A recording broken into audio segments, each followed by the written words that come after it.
All right, folks, welcome back. Today, the 27th of May.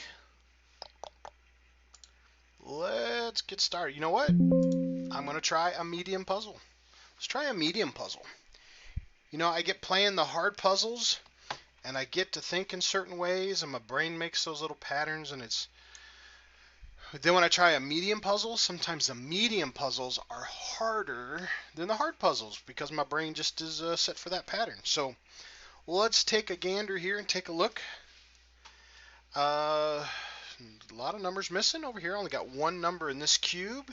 I got these lanes again. I love these lanes. That whole row is missing there, the whole column. Only got a 9 down here in the bottom row. A lot of nice big columns and rows. See this right here for the 6, 2, and 4 to come on down. This 9 to come across.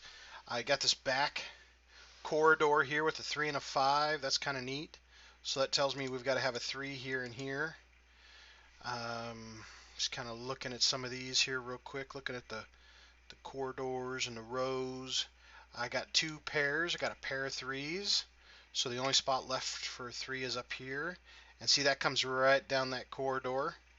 That's kind of neat there. Let's see what else we have. We have a pair of... So let me go ahead and look at the pairs while I'm doing the pairs. I found these 3s up here. Let's see, I got a pair of 7s this way. Okay, if I don't have 2 places, I'm not going to mark it. So let's look at these 3 cubes here. I have a pair of 6s. So 6 has to be down here. Got a pair of 5s, and we do have a 5 in the middle here in the column, so it has to be there. Okay, now so the pairs, I got a pair of 1s. Okay, I got a pair of 5s. There we go. So 5 top and middle, and then I have a 5 down the right. So only one spot for the 5. And then if we look up in this top cube, this 5 and this 5, only leave one spot left for a 5. And now that's going to bring us back over here to only having, see, no 5 in the top, no 5 in the bottom. It's got to be in the middle here. All right, I'm going to come on back down here. We've got a pair of 1s still. Nothing to kind of do that with there. I've got a pair of 8s. Still have 3 though for the 8s. Okay, let's look vertically. I got a pair of 4s. No 4 in the left, no 4 in the center, but I also have one here. No 4s in the top. Okay, now these pairs of 4s come to the left, and I have to have my 4s here.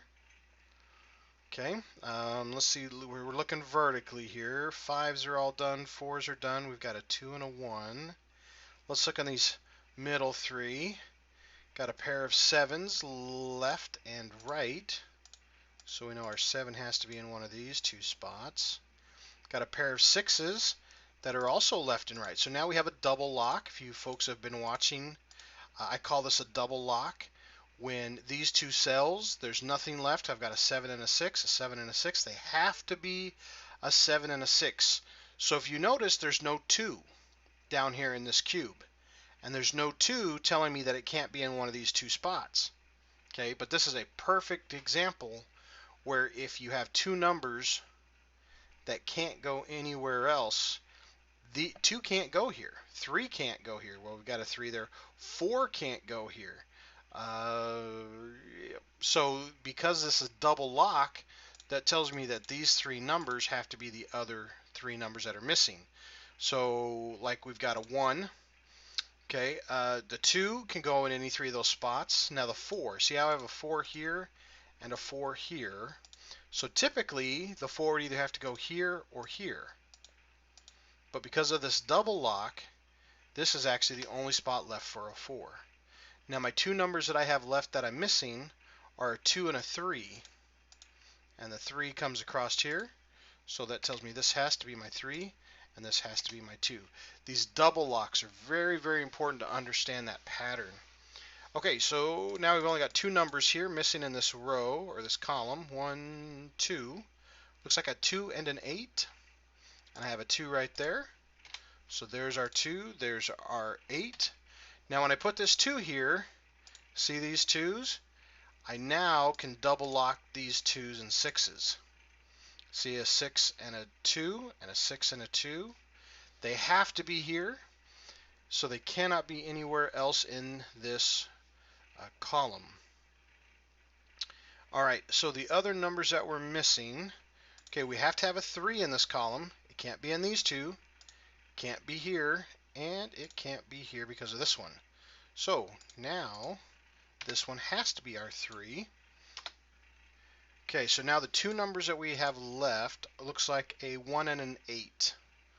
Okay, we'll have an 8 here, so that can't go here, so that has to be our 1, which means this one has to be our 8. Okay, so having these double locks are very important. They help to minimize what potential of a numbers can be. So here in this cube, I notice I need a 1, but it can't be here. So let me mark my 1s. 2, 3, 4, 5, 6. Okay, 7 can go anywhere. 8 and then 9 can go anywhere. Okay. I think we were looking for vertical pairs, and I got stuck here in the middle too because we were just getting a lot of solutions. I've got a 1 here. So in this vertical, I have to have a 1 here. I was just looking at the 3 numbers that I'm missing. 1, 2. Now I need a 3. Well, the 3 can't be in these two, so actually, there we go. So what are the 2 numbers we're missing? A 9, looks like it. So we've got a 1 and a 9, a 1 and a 9. So the 2 numbers we're missing looks like a 2 and an 8, 2 and an 8, 2 and an 8. And the 2 numbers we're missing here in the middle look like a 4 and a 9, 4 and a 9, 4 and a 9. Okay, and so even though this column we don't know exactly where the numbers are, we have them well placed with some good pencil marks there. Okay, so let's move over here. We have a set of 3s, and we have a 3, so that means our 3 has to be... Oh, and we've got a 3 right here. So actually the only spot left for a 3 is right here. Can't have it in the bottom, can't have it in the top, can't have it in the middle, and can't have it in the right. So one of these two had to be a 5, so that makes that one our 5. We had a pair of 5s up here, and so we can clear that out of there. Okay. Alright, did that help us any more with the 5s? I think that's all the 5s for the puzzle. Okay, what else of pairs do we have? The next step is to look at both horizontal and vertical pairing and see how they line up. Like, see, here's a pair of 9s. So this one is, of course, horizontal, this one vertically. So I know that I have to have a 9 either here or here. So just the way those, and see this nice row and these columns here with projected numbers 3, 9. So this 9 comes up this way. Okay. Let's see, I've also got a pair of 4s here. So we can put some 4s over here. Okay. All right, folks, so what we have right here is what I call a crisscross. See these 4s and these 4s? Because they're in the same rows or columns, they create a crisscross pattern. If this is a 4 in the right, then this has to be a 4 in the left. But if this is a 4 in the left, this is a 4 in the right. But what that tells us for the third cube is I cannot have a 4 in the left or the right because this crisscross pattern fulfills both the left and the right. And this works for rows or columns, but what that tells us is the 4 for the center cube has to be in a separate row or column than the crisscross. So that's crisscross pattern is a little bit hard to describe. I've talked about it lots of times in the puzzles, but crisscross is very good because that helps to single out where this 4 has to be in the center cube here. Okay, so we're just kind of looking both vertically and horizontally together. Let's see, we see the 7 that comes down, which tells us that a 7 has to go here or here because we have a ghost row here. We also have a physical 7.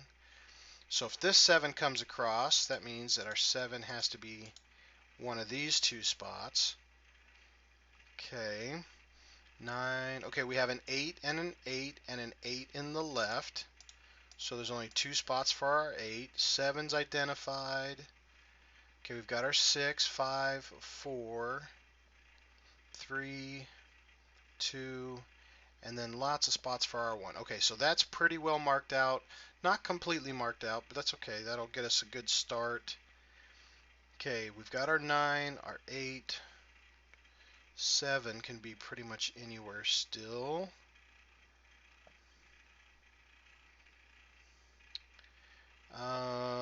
Let's see, no help on the 6, there's the 5, we've got our 4, 3, 2s, not a whole lot of help on the 2s, 1s are still across the bottom. Okay, let's take a look at this one here. 9 comes across the bottom, so 9 can be in any one of these.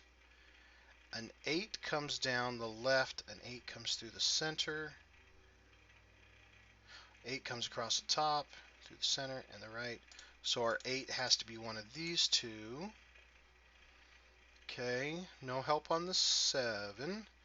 Okay, I do notice that there's 2 7s up here. So our 7 has to be here. Any help on the 6? The 6 comes right down the center lane. 5, 4. Okay, there we go. So we have a 3 on the left, 3 on the right, 3 on the top, 3 in the middle. So over here, the only spot actually physically left for the 3 is in the bottom middle. And that makes this one our 8. Okay, that is good. All right, now we have a 6 and a 2 that come right down here in the middle. And so our 2 and our 6 are now going to double lock. These are the only two places for them. And so the two numbers that we have missing look like a 9 and a 7. Is that right? A 9 and a 7? 9 and a 7. 9 and a 7. And remember, one of these two was a 7. So here we're using a double lock to help us resolve one of these numbers here. Now this 7 now comes down and helps us with these 7s. And of course now there's only one spot left for the 1. We'll clean that 7 up. Alright, we've got a 2 and a 6 that are double locked, so the only number left that can actually fill that column is a 9. Now over here in the top left, I just noticed there's a 9 and a 9, filling up those nice rows and columns for us. Only place left for a 4 goes here. One of these two had to be a 4. Well, it can't be this one anymore. So there's our 4. This one has to be our 9 now. And you kind of see they start to cascade, and you got to be careful with your pencil marks. So here's our 9. So this one's no longer a 9. That one has to be our 7. If that's our 7, there's our 9. Now if this is our 7, that one becomes our 6. That one becomes our 7. Okay, and they start to just cascade and unfold. You'll see there's a 2 and a 6 here, right? So the only number left to go here is 2 and a 6.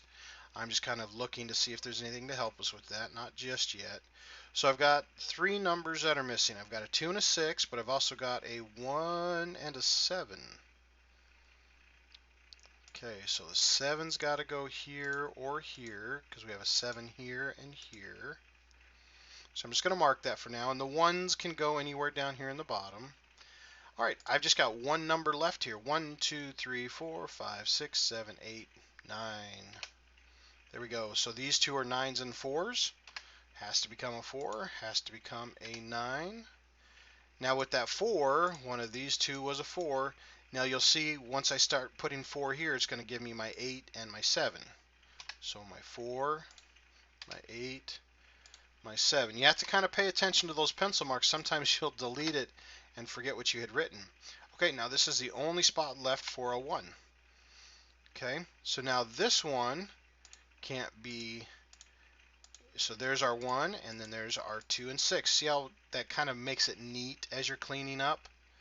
Alright, so now there's actually only one number missing because I got a 2 and a 6 lock. Can't be a 1 or a 7. Looks like an 8. So this one has to be our 8. Only place for it to go. You also notice there's an 8 and an 8, so that cleans that up too. Okay, so 9, 8, 7. We need a 6. Can't be here, so it has to be one of these two fellers. 5, 4, 3. We need a 2. And we need a 1. I don't have anything to help me with the 2s or the 1s just yet. Okay, but I do notice this one here cannot be a 1.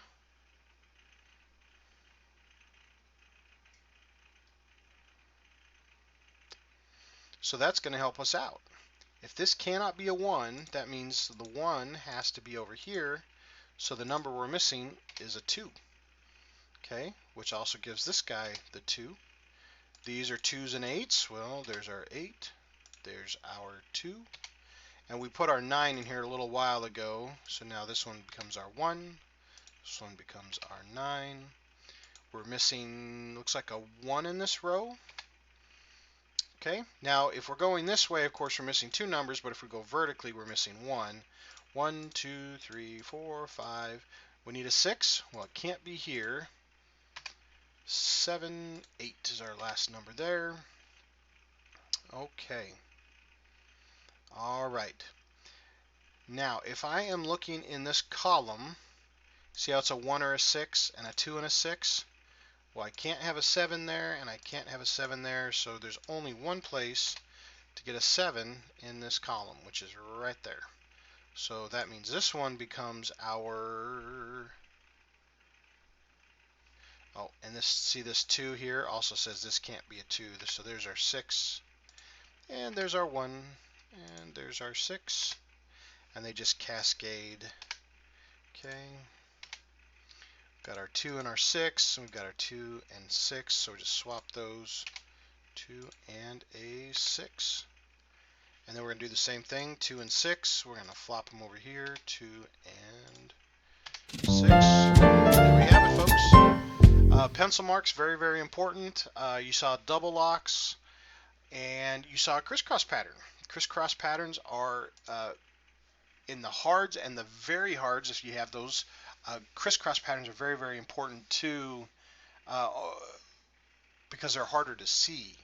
They're not right next to each other. They could be all the way across the board, and they could be in the rows of the columns next to each other, or split, or to the right, to the left.